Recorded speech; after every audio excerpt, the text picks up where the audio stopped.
fait 3 projets avec la danse. Un pour ce petit ballet, la communication et une académie pour le Printemps des Arts. Puis 2 autres avec le chorégraphe et le metteur en scène Ennio Greco et Peter Shelton, qu'on a joué, un Grammar of Synchronicity qu'on a joué à Amsterdam et un corps du ballet qui avait été créé au Palais Grimaldi où j'avais juste l'introduction. Et donc les approches ont été assez différentes dans le rapport musique-danse sur ces 3 projets parce que mon rôle n'a pas été le même dans les 3 cas. Dans le cas du Printemps des Arts, c'est un rapport assez traditionnel, le compositeur fait la musique et le chorégraphe imagine un univers sur la proposition musicale. Alors moi j'avais envie de travailler autour des singes, on va peut-être un peu en parler après. Donc il a fait une proposition qui est la sienne, que j'aurais aimé qu'on attende plus vers l'animalité, mais malgré tout il a eu une lecture de la partition qui m'a intéressé, quoi. Mais où je sentais que c'était pas complètement mon univers, quoi. Donc j'avais pas mon mot à dire sur la danse. Dans l'autre sens, avec Ennio Greco, je fais ça donc suite à un projet que j'avais fait pour le Louvre d'un film muet où j'ai fait une bande son pour un film muet pour le Louvre, d'un film qui s'appelle Le Bonheur d'Alexandre Medvedkin, où j'ai suivi les mouvements des personnages sur tout le film. C'est une sorte de texte abri géant où un mouvement de personnage correspond à un son qui est synchronisé au mouvement de l'image d'une façon assez précise. Et après j'ai voulu faire ça en live avec des danseurs, et donc qui est des sons électroniques qui décrivent presque chaque mouvement d'une phrase chorégraphique. Et là j'ai eu un rapport en tant que compositeur beaucoup plus proche de la danse, parce qu'ils me filaient des vidéos de leurs phrases chorégraphiques sur lesquelles je pouvais travailler sur un séquenceur de façon très exacte. Et donc là je me suis quelque part approprié avec la musique la danse, et ça a été un rapport très fort avec un autre matériau qui n'est pas le mien, mais que je peux m'approprier sur mon terrain, quoi. Voilà, et on a fait un autre projet avec eux. Mais les 2 expériences sont intéressantes. Après, je trouve que l'écriture idéale serait une sorte d'aller-retour, une sorte d'utopie démocratique des 2 figures créatrices, quoi. Et que ce serait presque faire un 50-50, de dire bon, sur cette partie de la pièce, c'est le compositeur qui écrit et le chorégraphe se débrouille, et vice-versa. Sur les autres 50%, c'est le chorégraphe. On a la vidéo aujourd'hui. Il y a vraiment moyen d'aborder l'écriture sous ces nouveaux angles, et je pense que c'est intéressant d'essayer d'un peu. En tout cas, dans le projet que j'avais eu avec Ennio Greco, c'était passionnant d'inverser le rapport traditionnel musique-danse, ce qui ne va pas sans poser des problèmes, parce que le matériau des danseurs il est en gestation permanente, donc leur demander de fixer sur une vidéo leur matériau, c'est une contrainte pour eux énorme. Et que moi, pour écrire ma musique, j'ai besoin que leur matière soit fixée. Mais de trouver comme ça des processus créatifs en aller-retour, je pense que c'est bon pour la création. Voilà.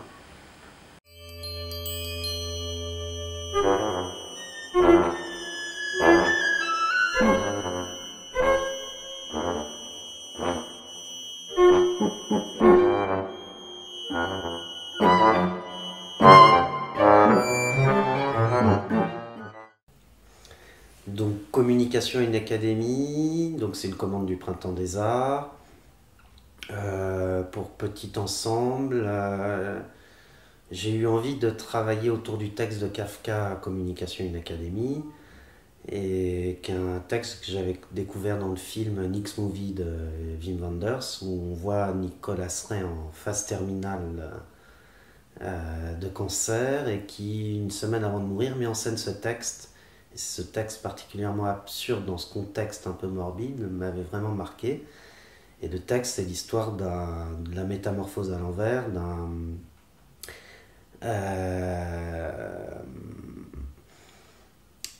d'un homme qui raconte à une assemblée de scientifiques qu'avant d'être homme, il était singe, qu'il a été capturé par les hommes et que sa seule façon de s'en sortir, dans une cage dans un bateau, ramené sur le continent vers les hommes, c'était de devenir un homme. Et donc il compte sa métamorphose. Et l'idée, c'était de reprendre cette idée de métamorphose à l'envers et d'avoir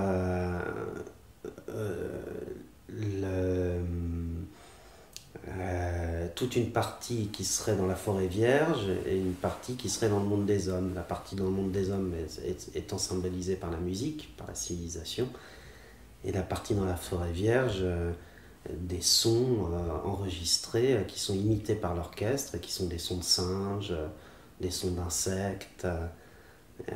Voilà. Et l'idée de la pièce, c'est un passage du monde de la jungle au monde des hommes, figuré par la musique. Voilà. Alors après, pour la chorégraphie, il n'y a pas vraiment eu de... il a dû travailler sur la musique, donc ça s'est passé dans ce sens-là cette fois-ci. Et il a trouvé son chemin, je pourrais difficilement en parler. J'ai peut-être un tout petit peu le regret qu'on n'ait pas un peu plus abordé la question de l'animalité, mais je me suis dit que ce n'est que de partie remise pour des œuvres à venir. Voilà, à peu près là.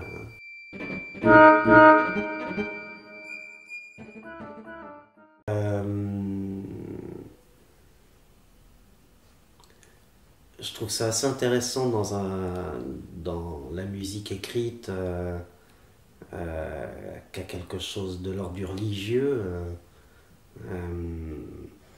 d'introduire des éléments obscènes, d'une façon élégante bien entendu, mais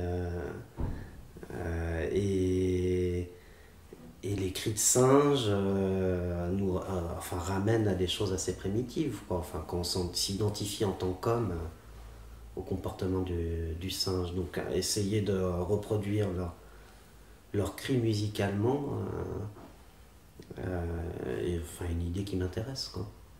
Voilà. Mais on pourrait en faire de même avec des enregistrements de films porno, quoi. Là, ce serait... mais reprendre d'une façon assez méthodique tous les cris, les gémissements de la comédienne, si c'est bien fait, bien articulé, peut avoir un vrai intérêt musical.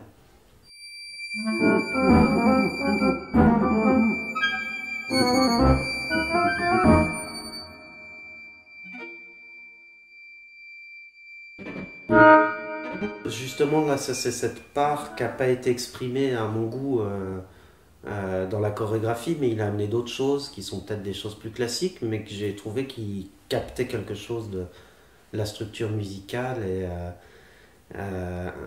Donc j'ai été tout à fait content de la collaboration, mais qu'elle n'est pas complètement dans un des sens proposés par la partition. C'est-à-dire il y a des moments où il y a vraiment un gorille qui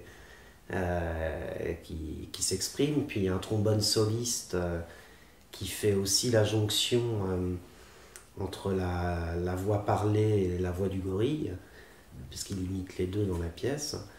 Et donc il y a quelque chose d'un peu grotesque et qui n'a pas été réellement montré dans la chorégraphie. Donc c'est juste ça que je relève.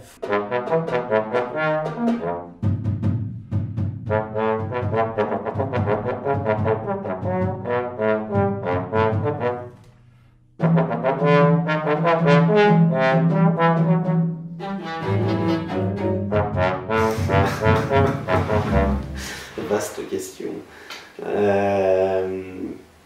Même quand on ne veut pas de rapport, il y a un rapport qui va se créer par le public. C'est l'exemple dont on parlait tout à l'heure de Cage, Rauschenberg et Cunningham, où ils travaillaient les trois dans leur coin, et ils mettaient, bon, ils n'ont pas fait ça tout le temps, mais ils l'ont fait, et puis ils mettent les trois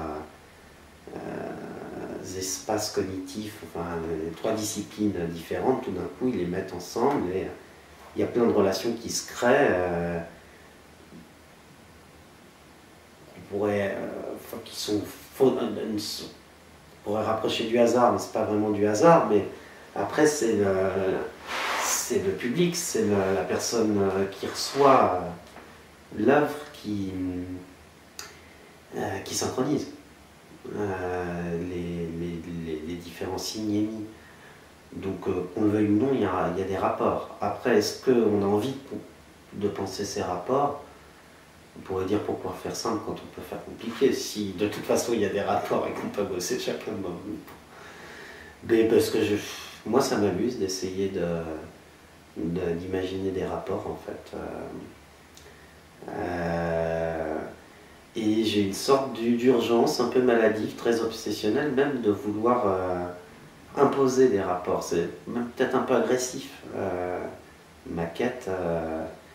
De vouloir dire, bah oui, par exemple, à un moment, il y a un comédien enfin un danseur qui faisait ce geste. Donc moi j'ai une première attitude qui est de voir toute leur structure chorégraphique, d'essayer de voir ce que font les bras, les jambes. Je me suis inventé ma petite notation en segmentant chaque geste, quoi. Et j'ai un premier truc assez descriptif, assez formaliste, qui cherche à trouver une structure sonore qui pourrait découler de la structure chorégraphique proposée. Et une fois sorti de ce truc un peu formaliste, j'ai une appréhension plutôt poétique, et donc ce geste dont je parlais, pour moi c'est un matelot sur un paquebot qui dit au revoir, et donc je mets un bruit de mouette, quoi.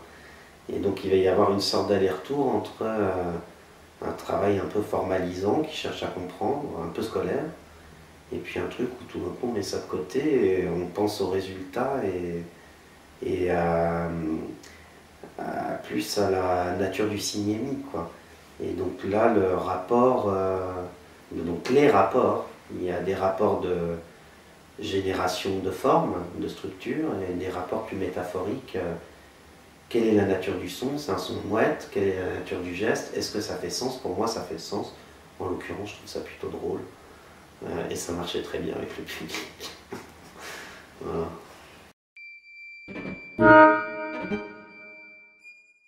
Bah, c'est une sorte de subtil alliage entre un désir interne, les déterminations sociales et un retour de l'extérieur, quoi. Voilà. Mais ce qui compte le plus, c'est le désir interne, bien sûr. C'est ça qui est le moteur.